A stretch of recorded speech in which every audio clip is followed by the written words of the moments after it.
দেখা গেছে যে ফুল একদম A to Z machine supply আমি করেছি। তো দেখা গেছে যে 8 থেকে 10টা প্রজেক্ট খুব ভালো চলতেছে, 3 থেকে 4টা প্রজেক্ট মোটামুটি চলতেছে, বাকিগুলো সিক হয়ে বসে আছে। কেন বসে আছে? আমি মনে করি এটা অন্যতম একটা কারণ যে আমাদের প্রপার ইঞ্জিনিয়াররা, যারা নাকি shortage of engineer, footwear engineer যারা আসতেছে না, এটা একটা মানে মূলত ওয়ান অফ দ্য রিজন। শুধু এটাই যে রিজন তা না, অনেক মালিকের অনেক প্রবলেম থাকে, ইনভেস্টমেন্ট প্রবলেম, সেটা ঠিক আছে, বাট এটা ওয়ান অফ দ্য রিজন আমি বলে মনে করি। তো আমি মনে করি আমাদের ইঞ্জিনিয়ারদের এখনই সুযোগ এই জায়গাটায় চলে আসা।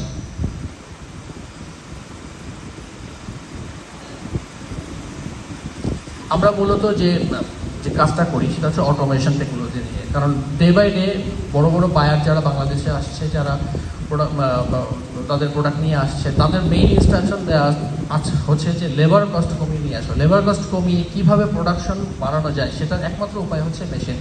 তো অটোমেশন মেশিনের যে টেকনোলজি, যেখানে আমরা কাটিং, সুইং, লাস্টিং টেকনোলজি নিয়ে আমরা কাজ করছি, যেখানে কাটিং আমাদের ক্যাম্পাসে আজকে আমি ফুটের গ্যালারি দিয়েছিলাম, ওখানে যে মেশিন যে অবস্থা, আমি আসলে অনুরোধ করবো যে মেশিনগুলো সুন্দরভাবে রিপেয়ার এবং পর্যাপ্ত পরিমাণ ধারণা যাতে ক্যাম্পাসে থাকে, সেক্ষেত্রে আমি সর্বাত্মক সাহায্য করব। আমি ফরেস্ট থেকে আমি সর্বাত্মক সহযোগিতা করব।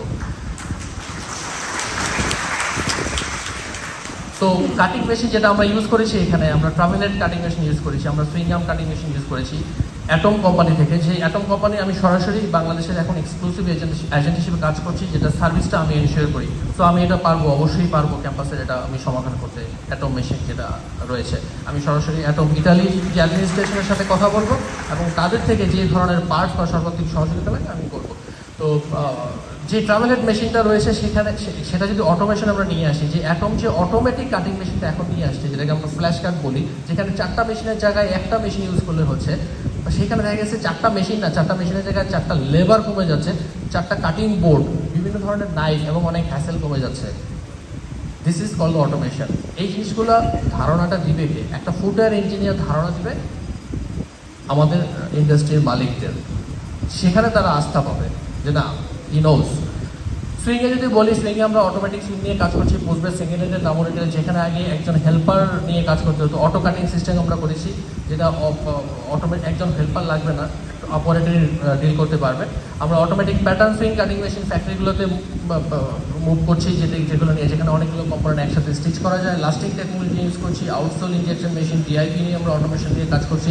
তো আমার কথা হচ্ছে যে আমাদের যে স্টুডেন্টরা, তারা যারা নাকি রানিং, তাদের এই টেকনোলজিগুলো নিয়ে আপডেট থাকতে হবে এবং বিভিন্ন যে চায়নাতে যে এক্সিবিশনগুলো হচ্ছে সেগুলো ফলো করতে হবে, সেগুলো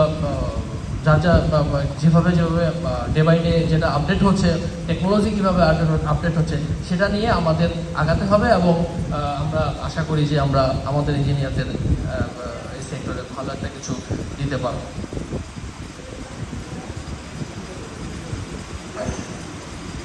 মানে আমার যে শেষ কথাটা, আমি একটু একটা কথা দিয়ে বলতে চাই, সেটা হচ্ছে অ্যাপেক্স ফুডের সম্মানিত ম্যানেজিং ডিরেক্টর আমাদের নাসিম মঞ্জুর স্যারের একটা বক্তৃতা আমি ফলো করেছিলাম। আজকে আমি এটা আবার একটু রিপিট করতে চাই, বিকজ আজকে যে প্রোগ্রামটা, that's the best sentence to tell here. এই জন্য আমি এই সেশনে এটা বলতে চাই। সে বলেছিল, so we have to avoid 3B। That means first one, B হচ্ছে বিসিএস। বিসিএস আমাদের টার্গেট না, বিসিএস আমাদের সাবজেক্ট না, আমাদের সেক্টর না। নাম্বার 2 হচ্ছে ব্যাংকের জন্য আমাদের সেক্টর আছে, আমরা কেন ব্যাংকে যাব। নাম্বার 3 হচ্ছে বিদেশ কেন? বিদেশ আমাদের দরকার নেই।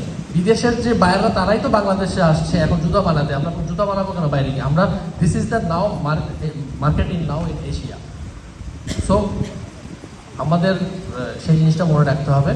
তো আমি লেটসবি এবং রেনেসাকে থ্যাংক ইউ দিয়ে অনুষ্ঠান আমার বক্তৃতা এখানে শেষ করতে যাচ্ছি। সর্বোপরি ধন্যবাদ আমার প্রাণের প্রিয় ক্যাম্পাস আইলেটকে। Thank you.